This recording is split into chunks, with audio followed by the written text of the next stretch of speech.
Assalamualaikum warahmatullahi wabarakatuh. Nama saya Perigas Saifullah Prasyam. Saya adalah mahasiswa jurusan D3 Fisioterapi Universitas Abdurrahman. Nah, pada kesempatan hari ini saya dari kelompok 6 mendapatkan judul Bagaimana Dinamika Historis Konstitusional, Sosial Politik, dan Kultural serta Konteks Kontemporer Penegakan Hukum yang Berkeadilan. Pada kesempatan hari ini, saya mendapatkan bagian B, yaitu menanya alasan mengapa diperlukan penegakan hukum yang berkeadilan. Nah, sebagaimana telah diuraikan pada bab 4, terdapat 6 agenda reformasi. Satu diantaranya adalah penegakan hukum. Indonesia merupakan negara hukum. Hukum merupakan peraturan yang bertujuan untuk mengatur kehidupan dan menciptakan ketertiban di masyarakat. Hukum harus ditegakkan secara konsekuen agar bisa menciptakan kedamaian serta kesejahteraan bagi semua. Tujuan utamanya penegakan hukum itu adalah untuk membuat masyarakat merasa memperoleh perlindungan akan hak-haknya. Dari sebanyak tuntutan masyarakat, beberapa sudah mulai terlihat perubahan ke arah yang positif. Cuman ada beberapa hal sih yang masih tersisa. Kayak mengenai penegakan hukum ini hampir setiap hari kayak media massa baik secara elektronik maupun media cetak. Nah, menayangkan masalah pelanggaran hukum baik terkait dengan masalah penegakan hukum yang belum memenuhi keadilan masyarakat maupun masalah pelanggaran HAM dan KKN. Nah, pada bab 1 itu telah diungkapkan nih sejumlah permasalahan kehidupan masyarakat, berbangsa dan bernegara. Beberapa di antaranya terkait dengan masalah penegakan hukum. Beberapa permasalahannya itu seperti kayak perilaku warga negara, khususnya oknum aparatur negara banyak yang belum baik dan terpuji. Kayak masih ada praktik KKN, praktik suap, perilaku premanisme, dan perilaku lain yang tidak terpuji.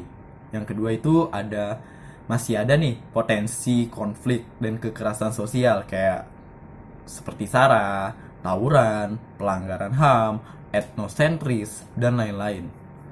Terus ada juga kayak maraknya kasus-kasus ketidakadilan sosial dan hukum yang belum diselesaikan dan juga belum ditangani secara tuntas. Terus ada juga penegakan hukum yang lemah karena hukum bagaikan pisau tajam ke bawah tetapi tumpul ke atas.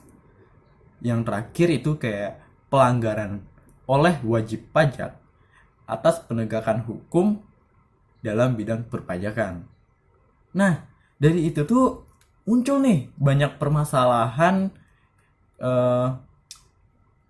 seperti kayak menimbulkan pertanyaan dalam pikiran kita. Kayak gini, mengapa banyak oknum aparatur negara yang belum baik dan terpuji? Kayak siapa sih aparat penegak hukum atau badan peradilan yang ada di Indonesia? Seperti itu. Terus mengapa mereka masih melakukan praktik KKN yang merugikan keuangan negara yang dikumpulkan dari uang rakyat melalui pajak, praktik suap, perilaku premanisme, dan perilaku lain yang tidak terpuji. Padahal kan ketika bangsa Indonesia memasuki era reformasi, masalah-masalah tersebut telah menjadi perhatian dan target utama dan juga target bersama untuk diberantas atau dihilangkan. Terus yang kedua, mengapa masih terjadi konflik dan kekerasan sosial yang bernuansa SARA? Bahkan mereka semua tawuran dengan merusak aset-aset negara yang dibiayai dari pajak, melanggar HAM, bersikap etnosentris. Padahal bangsa Indonesia sendiri itu terkenal sebagai bangsa yang ramah, santun, dan toleran. Siapa saja yang bertanggung jawab untuk menyelesaikan masalah konflik dan kekerasan. Nah, terus ada juga mengapa setelah Indonesia merdeka lebih dari setengah abad masih marak nih terjadinya kasus-kasus ketidakadilan sosial dan hukum yang belum diselesaikan dan ditangani secara tuntas. Contohnya kayak ini, kasus seorang nenek-nenek yang dia cuma ngambil beberapa buah kayu bekas yang udah nggak terpakai, terus dituntut masuk penjara. Bahkan sampai hakimnya aja nangis loh. Bayangkan. Terus ada juga seperti lawan-lawannya deh, kayak kasus ada yang pembakaran hutan. Mereka nggak masuk penjara, bayangkan loh.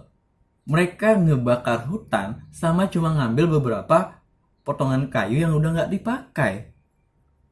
Dan mereka nggak masuk penjara, mereka cuma kayak dikasih peringatan atau apa namanya, ya dikasih denda doang, cuma segitu loh.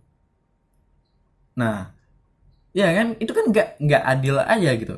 Terus yang keempat itu kayak mengapa nih penegakan hukum di Indonesia dianggap lemah sehingga muncul sebutan kayak bagaikan pisau yang tajam ke bawah tetapi tumpul ke atas.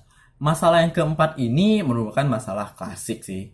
Kayak artinya kayak nih, masalah ini sudah lama terjadi dalam praktik, tetapi sampai saat ini masih tetap belum dapat terselesaikan. Siapa yang bertanggung jawab dalam penegakan hukum di Indonesia? Terus yang terakhir, yang kelima ini, mengapa? Mengapa masih saja terdapat warga negara yang tidak patuh akan kewajiban sebagai wajib pajak? Sebagaimana yang kita tahu bahwa pajak itu adalah tulang punggung penerimaan negara. Akan tetapi masih saja terdapat kasus-kasus di mana wajib pajak berusaha melakukan penghindaran pajak maupun rekayasa perpajakan yang bersifat melanggar hukum sebagaimana yang dilakukan oleh PT Asian Agri pada tahun 2002 sampai 2005. Nah, siapa nih yang bertanggung jawab terhadap pelanggaran hukum di bidang perpajakan? Mungkin itu saja yang dapat saya sampaikan tentang menanya alasan mengapa diperlukannya penegakan hukum yang berkeadilan. Saya Periga Saifullah Prasyam. Mohon maaf apabila ada kesalahan. Assalamualaikum warahmatullahi wabarakatuh.